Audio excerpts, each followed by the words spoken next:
Hey, this is Eric from Catching Light. Hey, this is Hemp. Hey, this is Glenn. Hi, I'm Steve-O.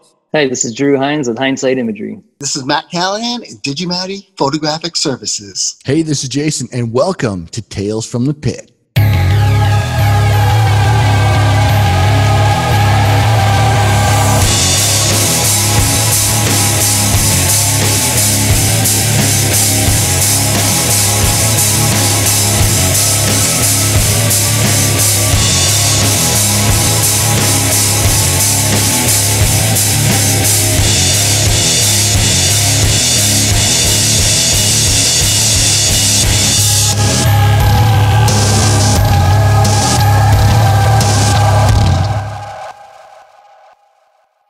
Hey guys, welcome back to Tales from the Pit, your behind the lens access to concert photography.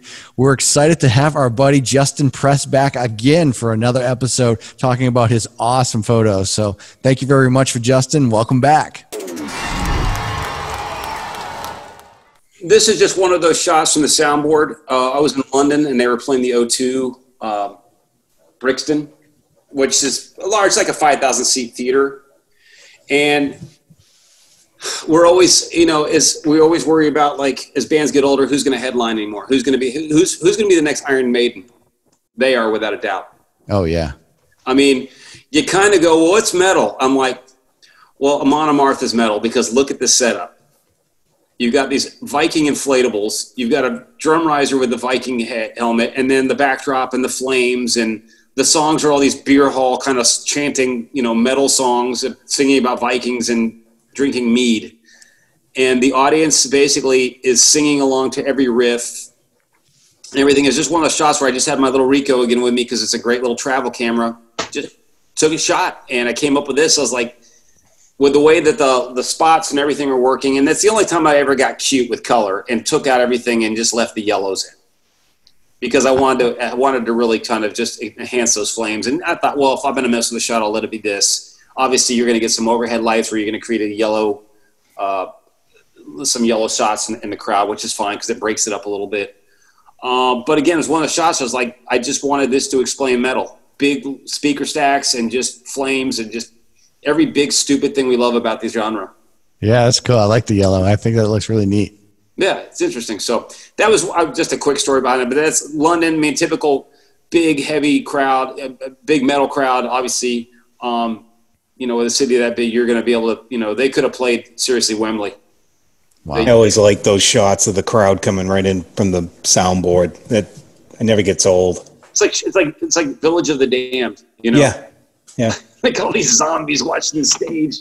They're all fixed on this thing. But I'm like, we always talk about the unity and power to unite of music, and that's a perfect example right there. Which tour was this again? What year? This is from December 2019. Oh, is it? Okay. Yeah, wow. This is recent. This is just on that last tour. I forgot the name of the album. Nice. Berserker. Yeah. Cool. Yeah. Now that's one of my favorite things about being on tour is loadout. When the place is empty, you had 2,000 fans in there and you had a full production and everything's going crazy. Now it's cleaned up, spick and span.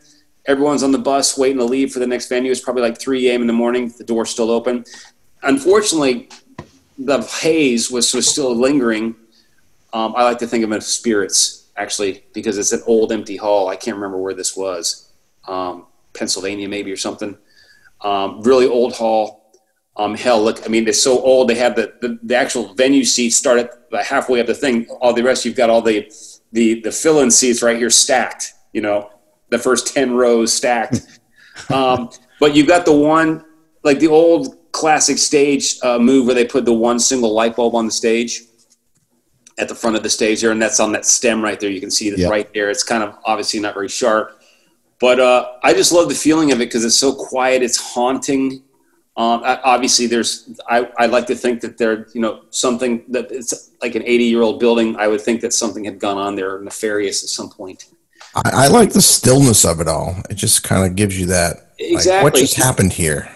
Exactly. And that's one of the things.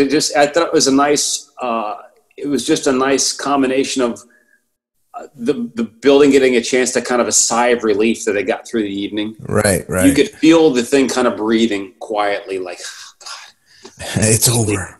It's over. Who next? The walls can stop vibrating. Yes. So the white across the seating, is that reflective or is that lighting?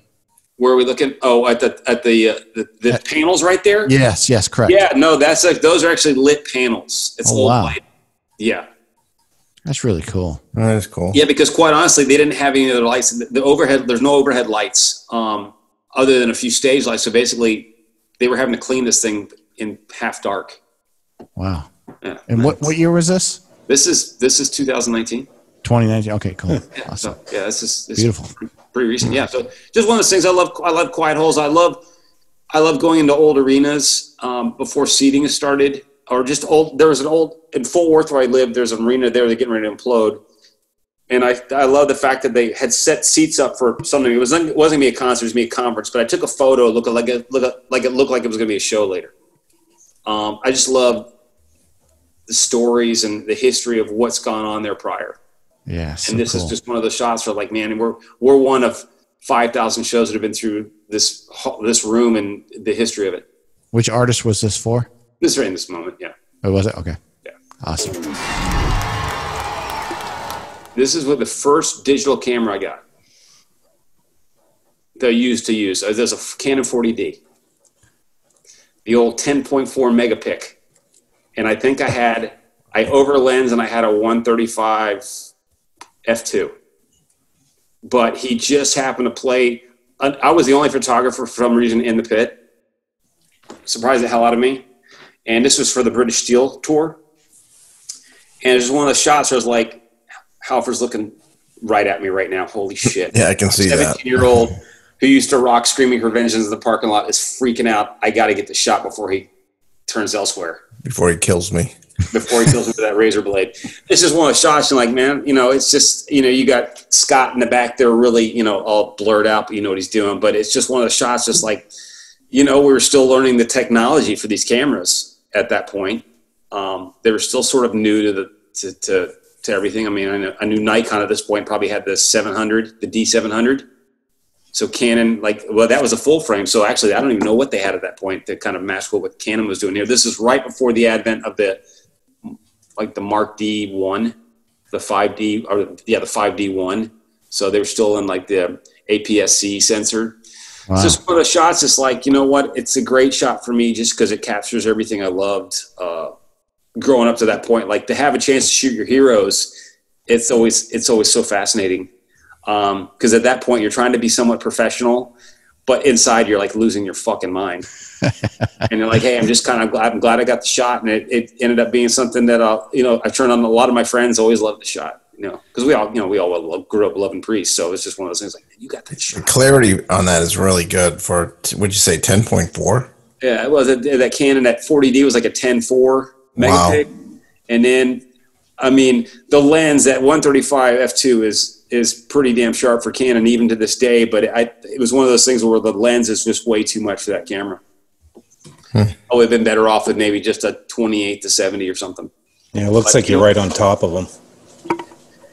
Oh, he would have loved that. Oh, yeah. That'll be the next show. Yeah. So, Segments. so for this shot, I mean, it's so cool to see the reflection in his glasses. And to be honest with you, Priest for me was the very first cassette I ever got was Screaming for Vengeance. That was my very first Cassette. Wow. My very first introduction. I could go back to 8 music tracks, whatsoever. but we won't go there. Screaming for Vengeance. I didn't have 8 tracks in Priest. I think the last 8 track I remember having was Foghat, Full for the City. Oh, Foghat. Yeah, I had that one. Now we're getting way back. They all melted at the beach in my car. Like, oh, no. So this, again, is one of the shots that I would love it because it's like I don't really do too many straight on portrait-y shots live, but this is just one of those ones that I'm like, I'm glad I got him. I think I got 1, 2 of Iommi, and I was like, I'm good. That's awesome. This is such a good, this for me as well. This would be definitely a bucket list type of shot for me, being a huge Priest fan as well, and having such an amazing shot of Halford at the same time. Yeah, absolutely. So, and this is just when I really, I told you, man, I worked in the venue business for so long that I never shot when I because I didn't think it was professional. But once I stopped working for him, I'm like, I'm going to start shooting. And the shots I probably would have gotten during that time would have been incredible. But then again, I just didn't want to be, I wanted to be seen as professional and not some kind of like, you know, camera stalking guy. Well, we've kind of all been there one way or another. Absolutely. Absolutely. Again, one of those bands Cheap Trick grew up with, just amazing. And they're still incredible to this day. They're still like that great American rock band. This is on the Poison tour, which I always just thought it was just, why is Cheap Trick opening for Poison? But you take the gig. I just love the fact that he's just, I love this without being on stage to shoot him. This is as best I get as far as being almost like I'm on stage shooting from behind and he's addressing the crowd. I think this is during Surrender. And yeah, man, it's just one of those shots. Just like, I love the spotlight on him. I love his top hat, and just, it's a little dark. The crowd's a little dark. It just captures everything I love about shooting these kind of shots. I had plenty of straight on shots, but to be able to, the way they did the ego ramp gave you the availability to get up there and kind of like stick your camera over the stage like you're, you know, with the crew kind of thing. So yeah, that was just almost, yeah, I just love almost it. From the monitor perspective, basically. 1000%. You're right. Yeah. So this was Poison, Cheap Trick, and Pop Evil, right? There you go. Yeah, I went to that show when I don't know if you guys came through to I saw it at the Bank of New Hampshire Pavilion. Were you on that crew during that no, show? Dude, I was actually shooting this because I became friends with their management company. And so when they'd come to Dallas, like, hey, you want to shoot the band? I'm like, well, fuck yeah, dude. Awesome. And I got kind of friendly with like Tom Peterson. So they'd always be like, hey, yeah, come shoot. And I was like, awesome, I'm going to do it. And yeah. So just one of those things where it's like, you know, it helps to, it's like with the Alice Cooper shot with Nita Strauss. I'm friends with Nita now. And I always get to shoot them, and they give you everything. One of the shots, again, you know, a lot of these shots, like the Robin Zander one, this one was done with that little Ricoh, that little, you know, that little single lens APS-C like pocket camera. And it just handles black and white super good. You don't have to, this is straight out of camera.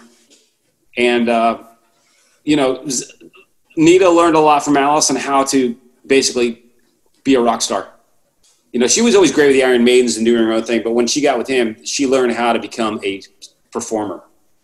Her stage presence is pretty awesome. She knows how to hold that pose for you and just really work that front row of people. Obviously, Alice is always great. But I love focusing on her because obviously being the chick in the band, she's kind of the outlier, and she just puts on an incredible show. And one of those things where the shadow played to me so well because she's such a beautiful girl too, but just a showman. And you know, her little signature Ibanez guitar with Hurricane running up the fretboard because her name's Hurricane Nita is her nickname. Yep. And say him. Yeah, you shot that show when I was Yeah, Alice, it's like Kiss. I'm like, you're not going to get a bad shot here. You're going to get a shot, and it's going to be amazing because these bands are geared for photography. Yeah, they know what they're doing. The one behind you, man. Those guys, when I see the shot behind you there, I mean, when those guys all do the formation on the front of the stage, I'm like, shit, man, you can shoot this show blind. It's amazing. Yeah, it was great. I mean, she really played to the camera too. She wasn't shy, which was fun. And she does all that, and she shreds. And you know, Tommy and those guys, they do their thing, man. But I think Alice, you know, with Arinthia before her, just let them be the show. He's getting older. He needs his people to step up and be a performer. Mm-hmm. Yeah, they came through last year with Hailstorm, and it was such a good show. I mean, we all know it's the classic Alice Cooper. He puts on the same show for however many years, but it's still an amazing show every single time. I'm upset though that he's gotten older, so his body can't handle the tension of doing the hanging anymore. But yeah, you know. Yeah, we know the feeling. Yeah, don't do that. Yeah, they've got a little dance routine they do during this part of the song, and I just stuck my camera out. The light was working right for her, and it just captures the energy of that song. It's like one of their bigger riff songs, so they kind of let it hang out a little bit more. The girls are allowed to improvise as far as their dance. So it's just one of those things. Like there's a ton of energy for this song. So I think the shot just captured them, especially Nikki and Aaron, the two dancers there. They're just going off.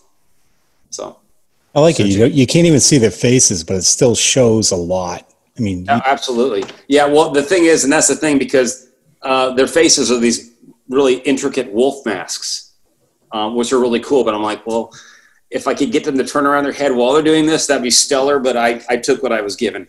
Yeah. Yep. Yeah. Great shot. Great. Yeah. Great lighting too. Yeah. Thank you.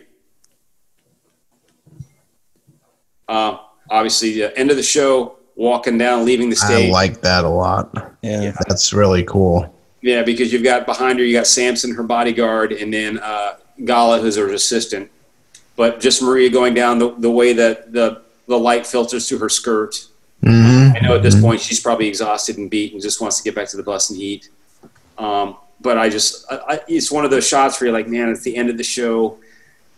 C'est la vie, getting off stage. It's just one of those ones you try to hustle and capture and like, what can I do? Where's my imagination going on the show?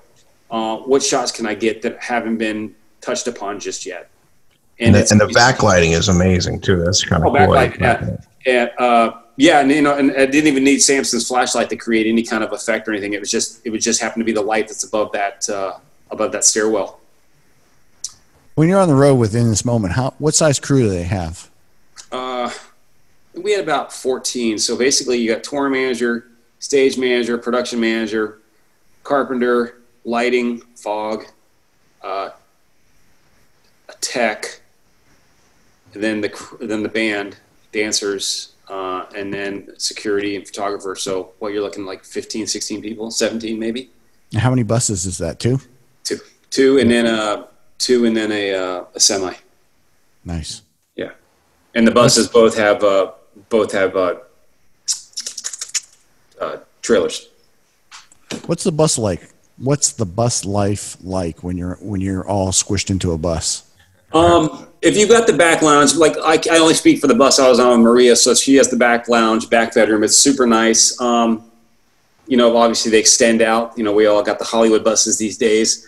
The show's over. People sit in the front lounge, drink wine, do other things, and just talk, shoot the shit. Someone bitches and moans about whatever, or they had a good show, or this and that. Hey, what improvements can you make, or just whatever. TV's on, but it's usually just on the fire, the little fire thing. Fireplace. Fireplace.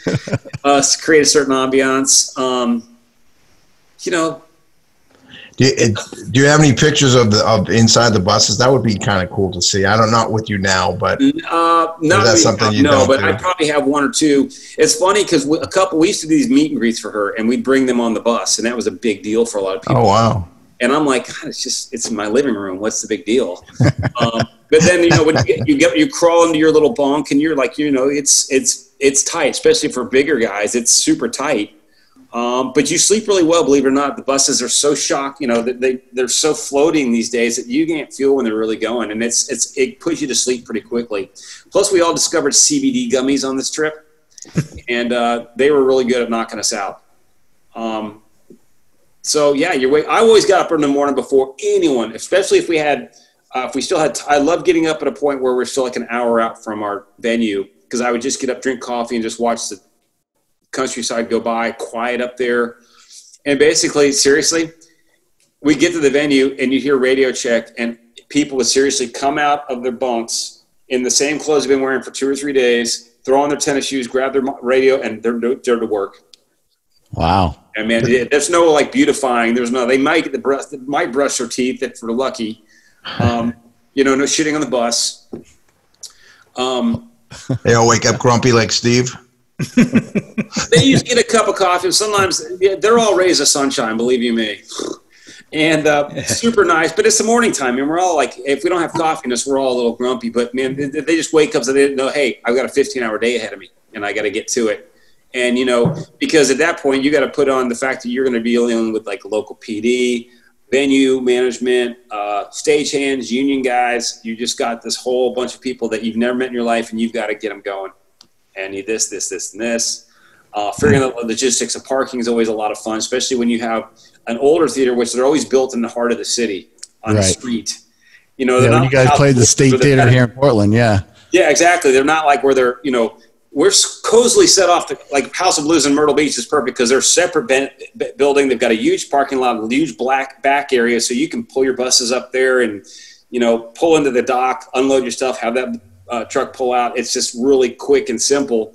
But a lot of these buildings aren't built for that. Arenas are always a joy because you basically at that point you're in a guarded tier. You know, everything's fenced off, so you've got guards there, so you're never really worrying about the safety because if you're parked on the street, you're also now worrying about safety of the buses and just safety of the players. Like, because a lot of these guys have to get off and they do radio interviews, so I got to get them off, walk them, you know, out the bus, through the streets, into the venue, and you know, and again, they want to get the job done, and they'll say hey to fans and take a photo. But you know, there are times when it's a little, you've got to keep your, you know, you definitely got to keep your head on a swivel. But the bus life, you know what, I like it. I love traveling, so however I can get to my next place, I'm usually really good with. But yeah, I mean, buses nowadays, the modern ones. I mean, sometimes sometimes if you got to get in early and get your pick. Because sometimes you'll be stuck with a bus that's 20 years old. It still does everything you need, but it, you know, a lot of times these artists say this is their home for 5 months. They want some mod cons. I bet, yeah. The biggest tour I ever saw pull in was in Portland, I believe, and that was years ago. Excuse me. It was Garth Brooks. He must have had about 15 tractor trailers. It was just enormous. Absolutely. Yeah. Hey, I couldn't get over it. Disturbed was big because those guys have their own buses, and so we're talking like 5-6 bus. Just their buses, and then whoever they select as crew to be on with them, and then you know they've got a huge production, so we're looking at 3 semis. So it was always, you know, when our little band pulls up with our 1 semi and 2 buses, you're like, all right, we're gonna get outflanked here. But you know, Disturbed was great because they let us put on the full. At that tour was the big haunted house set. And they let us use everything. I mean, they had such a massive stage, but it was really weird because it was shaped like an aircraft carrier. And so it was really hard. It wasn't your typical rectangular stage where you could build and then put it on wheels and get it out of there. You had to like basically deal with these separate levels and how are we going to work this front half? You can only go out this far, but we were able to get the whole show in there and stuff like that. So it took a couple of shows to kind of get that wired in. Now, when you guys were here in Portland last Halloween, I was talking with Brian Hardwick, and he was telling me that the night before, you guys ran into an issue with smoke setting off the alarm. Do you remember that? Yes. What happened is that I forgot what building we were in, probably somewhere in New York or New Jersey, maybe. Yeah, something like that. The venue basically had super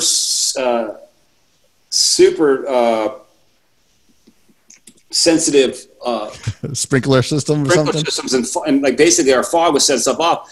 So what's happening is there wasn't much ventilation going on. So basically when we curtain up and before we had the drop, and we're obviously funneling all this fog and stuff and mist in order to create the beginning of the show. Well, it all gets trapped because there's no ventilation. And when we released the curtains, it just went right into that system and like set everything off. And we had to keep restarting the show.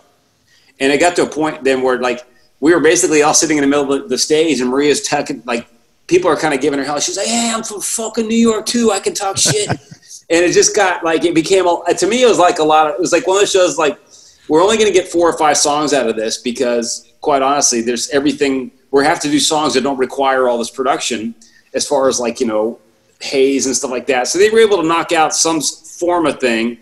But the banter was so great and just everyone was kind of having fun with it. And like Tom did a big drum solo and it was just like, we're like, Tom, do something. And it was just one of those things that almost felt like it definitely felt like a club show that like it kind of gone awry, but it was a lot of fun. I know the band, obviously they wanted the perfect show, but sometimes you just roll with it. And the fact that we rolled with it and the crowd wasn't disappointed. They understood that this happens. Because they realized the band was trying to give the biggest, best show they could for them. And unfortunately, they were dealing with some technology that just wasn't up to par. Just goes to show you never, no matter how hard you practice, you never know what's going to be thrown at you. Oh, dude. You know what? That's the thing, man. You know what? Just know your parts and leave the rest up to the good Lord. Yep. Let's see what happens. Well, cool. I think that's probably a good place to stop. What do you guys think? For sure. I mean, obviously there's other pictures, but some of these are just, you guys get these shots all the time. I always love, but I tell you what, I love Tim from Rancid. Tim's always a good egg as far as like being a great person to shoot. Let's just jump on that one real quick. Go ahead. Yeah. Oh, wow. That guitar, man, that is rock and roll. That's like Willie Nelson has his old acoustic guitar that's beating the hell. That's Tim's. Yep. And that thing's a work of art. Old Gresh beat up, just beautiful, man. And if that could talk, the stories it could tell. Oh my God! And he's a really great rhythm player. And I just noticed how to work that. He works the upper part of that fretboard really well. Obviously, changed the look over the years. Got the big beard and shaved head, and just he's a great punk. And he's really great. Always great to shoot, man. He's just got stage moves for miles, and he's always just a really good guy to shoot. Always really appreciative of the stuff you give him to. Really cool. And again, your black and whites just complement that history with that guitar just so well. Yeah, thanks, man. So I thought, man, black and whites are my thing. Occasionally, I'll do the color thing if I think it meets. If it's maybe gives it a different look or might tell the story a little different. But 9 times out of 10, I'm going black and white. Just awesome. I like to take all. I like your choice. That's good. You brought some interesting stuff to us tonight. That was really cool. I think it says a lot more too. I love black and white. I do it nonstop. Yeah, it's never, a nice, a good matting job and a good black frame. I mean, I know that's so standard, but it's been around forever for a reason, Yeah. Museum walls. Thank you, Ansel Adams. Absolutely. All those beautiful gray. That's something sometimes I wish I could do a few more gray tones, but I'll take the gritty black. That'll work. That's our episode from Tales from the Pit. We really appreciate you checking us out. Make sure you go to our YouTube page, subscribe, and check us out on the next episode. If you have any questions or comments, send them to nhconcertphotogs@gmail.com. We'll see you next time.